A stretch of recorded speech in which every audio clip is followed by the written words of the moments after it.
Good morning, dear doctors. We have already discussed stramonium part 1 in our last video number 66, and now we are going to discuss the second part of stramonium in this video number 67, and the rubric is delirium crying with help for। बच्चों के cases में हमें बार बार एक और rubric देखने को मिल जाता है, and the rubric is weeping piteous, and there are only 5 medicines in this rubric: agaricus, chamomilla, cina, pulsatilla and stramonium. Patient अपनी भावनाओं को, अपनी तकलीफ़ों को रोते हुए दयनीय अवस्था में आ करके चिल्ला करके कहता है कि मुझे बचाओ, मुझे बचाओ, मुझे जल्दी से बाहर निकालो। पेशेंट के मन में एक तरह का डर बीमारी को लेकर के बैठ जाता है और वह निकलता ही नहीं है। हम उसे समझाते हैं तो भी वह नहीं समझता है। उसे कंसोल करने से भी कोई फ़ायदा नहीं होता है। हम पेशेंट से कहते हैं कि बीमारी ज़्यादा दिनों से, ज़रा सा धीरज रखो, धीरे धीरे सब ठीक हो जाएगा। परंतु यहाँ पर पेशेंट के मन में एक बात बैठी रहती है कि बहुत ज़्यादा तकलीफ़ हो रही है, मुझे कम नहीं हो रही है, कुछ भी करो डॉक्टर, ज़्यादा पावर की दवा दो, ऐसी कोई दवा दो कि जल्दी से ठीक हो जाए डॉक्टर, बहुत ज़्यादा तकलीफ़ है, मुझे इससे बाहर निकालो।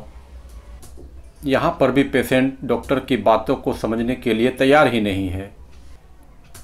When we repertorize these two rubrics, delirium crying for help, delirium crying with help for, and inconsolable, then only one medicine comes out, and this is stramonium. इस तरह के पेशेंट ऐसा भी कहते हैं कि डॉक्टर अभी कोई फ़र्क नहीं है, अभी कोई ज़्यादा आराम नहीं है, दवा का डोज बढ़ाइए, दवा का पावर बढ़ाइए। But remember here that we have not to use the rubric carry desire to be carried fast, as I have told you in the last video. I am Dr. Mukesh Gangani on my YouTube channel The Art of Homeopathy, and we are discussing here about the stramonium part 2। बहुत बार क्या होता है कि patient आकर कहता है कि sir मुझे ऐसी दवा दीजिए कि जल्दी से ठीक हो जाए, और हम तुरंत कैरीड फास्ट रुब्रिक का यूज़ कर देते हैं, परंतु यह ठीक नहीं है। यह ठीक नहीं है क्योंकि हमें पूरे सिनेरियो को समझना होता है, तो ही हम इस रुब्रिक तक आसानी से पहुंच सकते हैं। यदि हम यहाँ पर पेशेंट के कहे अनुसार कि सर कोई भी फ़र्क नहीं है, यदि हम उससे पूछते हैं कि ठीक है पहले से यह हाथ कैसा है, तो पेशेंट कहता है कि सर इतना उठ रहा है, इतना से ज़्यादा कहाँ उठ रहा है, अर्थात पहले से ज़रा सा तो कम ज़रूर है। इस बात को अच्छे से समझना हमें ज़रूरी है। पेशेंट कहता है कि सर कहाँ पूरा हाथ उठ रहा है, चल नहीं पा रहे हैं, उठ बैठ नहीं पा रहे हैं, बहुत ज़्यादा दर्द हो रहा है सर, रात में तो नींद बिल्कुल ही नहीं आती है। पेशेंट की इन सब बातों को सुनकर हमें ऐसा लगता है कि पेशेंट अभी भी चिल्ला रहा है कि यह कम नहीं है, वह कम नहीं है। हमें पेशेंट की बातों को सुनकर अभी भी ऐसा लगता है कि पेशेंट अभी भी चिल्ला रहा है कि सर यह कम नहीं है, वह कम नहीं है, यह बहुत ज़्यादा है, दर्द बहुत ज़्यादा हो रहा है, बहुत तकलीफ़ है, बहुत परेशानी है, सर कुछ कीजिए। पेशेंट की यह सब बातें हमें अपने कानों में बहुत तीखी लगती है, और यही पेशेंट का क्राइंग है। पेशेंट यह सब बातें डिलीरियम में कहते जाता है, इसलिए हमें यहाँ पर डिलीरियम और क्राइंग को अच्छे से समझना ज़रूरी है। कुछ पेशेंट को यदि कुछ इम्प्रूवमेंट लगता है तो भी वह इसी तरह की बातें कहते हैं, इसलिए हमें पेशेंट के रिप्लाई में अच्छे से समझना ज़रूरी है कि वास्तव में कुछ इम्प्रूवमेंट है या बिल्कुल नहीं है। यदि कुछ इम्प्रूवमेंट है तो हमें उसी मेडिसिन पर वेट एंड वॉच करना पड़ेगा, यदि नहीं है तो हमें मेडिसिन की पोटेंसी या मेडिसिन को चेंज करना पड़ेगा। परंतु पेशेंट तो यहाँ पर आकर के यही सब कहता है कि कोई फ़र्क नहीं है, बहुत ज़्यादा दर्द है। यदि हम उसे डीपली में अच्छे से पूछें तो समझ में आता है कि नहीं, पहले से कुछ तो अच्छा है। And here we have not to change any medicine और any potency, we have not to be impatient, keep patience. इसलिए हमें पेशेंट की बात पर तुरंत से विश्वास नहीं करना है कि सर कोई फ़र्क नहीं है, कुछ भी नहीं है, बल्कि हमें उसकी एक एक तकलीफ़ को, उसके माइंड सिम्टम को अच्छे से समझना है कि पहले उसकी कितनी तकलीफ़ थी, अभी कितनी तकलीफ़ है, पहले उठ बैठ नहीं पा रहा था, अभी बिल्कुल वैसा ही है कि कुछ भी इम्प्रूवमेंट है। कुछ पेशेंट ऐसा भी आकर के कहते हैं कि डॉक्टर पहले आप मेरी पूरी बात सुन लीजिए कि पिछले दिन मुझे बहुत बार वॉमिटिंग भी हुई और साथ में लूज़ मोशंस भी चालू हो गए थे।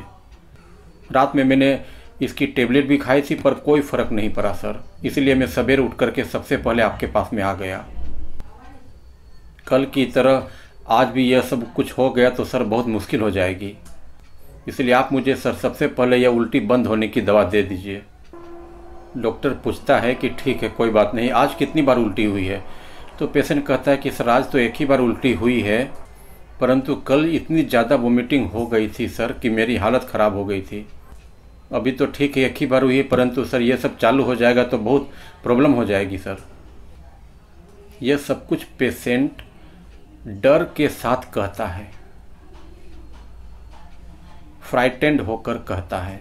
पेशेंट यहाँ पर अपनी बात को इस तरह कहता है कि वह डॉक्टर के मन तक अपनी बातों को पहुँचा सके, परंतु यहाँ पर यह पेशेंट डॉक्टर के लिए एक तरह का सर दर्द बन जाता है। पेशेंट यहाँ पर भी डॉक्टर से कहता है कि सर जरा सा स्ट्रॉन्ग मेडिसिन दीजिएगा, ज़रा डोज बढ़ा के दीजिएगा। इन सब बातों को सुन करके यहाँ पर एक और रूब्रिक आ जाता है, and this is carried, desire to be carried on shoulder. यहाँ पर पेशेंट कहना चाहता है कि मैं आपके कंधे पर बैठ जाता हूँ और आप मुझे डिजीज़ कंडीशन से हेल्दी कंडीशन में ले जाए, कैरी करे। पेशेंट यहाँ पर कहता है कि आप मेरा ये दर्द ठीक करो, पेट में बहुत ज़्यादा ऐसी बनती है उसे ठीक करो, मुझे चक्कर आता है वो भी देख लो, और मुझे नींद तो आती ही नहीं है सर, और साथ में कमजोरी भी सर बहुत लगती है, काम का तो मन ही नहीं होता है सर, काम करने का बिल्कुल मन नहीं होता है, चलती हूँ तो घुटनों में भी आवाज़ होती है, अब तो सर मेरे बाल भी सफ़ेद हो गए हैं। कहने का मतलब यह है कि अब सब कुछ आप ही को करना है, आप ही को उसे ढोना है, कैरी करना है। इसलिए हमें यहाँ पर ऐसा लगता है कि पेशेंट डॉक्टर के लिए एक तरह का बर्डन बन जाता है, सरदर्द बन जाता है। Here one question can come in our mind, that why patient becomes so delirious.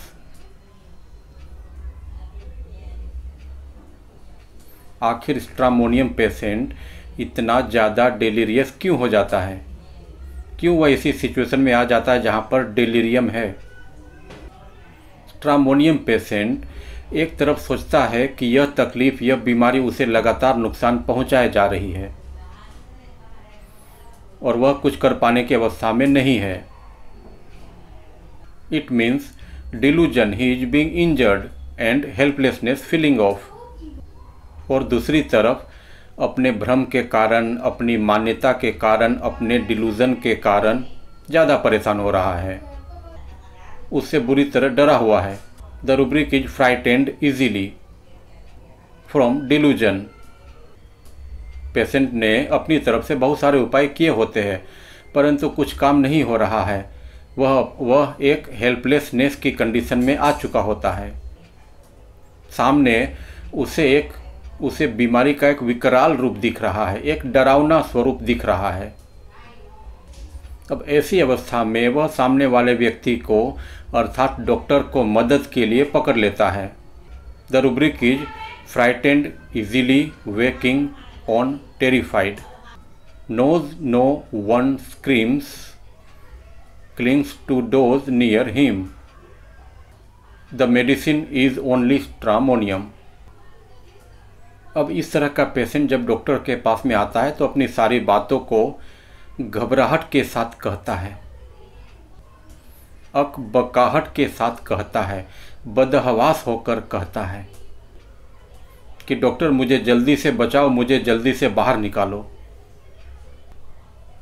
And this is the delirium and crying of the patient. हम इसे आसानी से इस तरह भी समझ सकते हैं कि घर में एक छोटा बच्चा है, वह कहीं बाहर गया और उसने अंधेरे में कोई चीज़, कोई भूत जैसा इमेज या कोई कुत्ता देख लिया और उसे लगा कि वह उसके पीछे भाग रहा है। तो यहाँ पर भी वह बच्चा घबराहट के साथ, अकबकाहट के साथ, बदहवास के साथ घर में आता है और अपने पेरेंट्स से चिल्ला करके यही कहता है, एक बार में, एक श्वास में सब कुछ कह जाता है।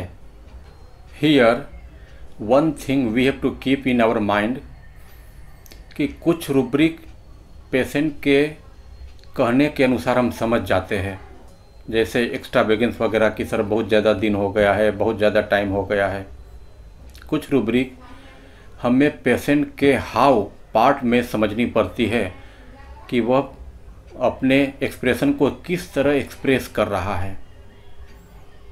और यह rubric delirium crying with help for, इस रूब्रिक में हमें पेशेंट के शब्दों पर कुछ कम जाना है और उसके हाव पार्ट में, उसके वे ऑफ एक्सप्रेशन में ज़्यादा जाना है। तभी हम अच्छे से डिलीरियम क्राइंग ये सब समझ पाएंगे।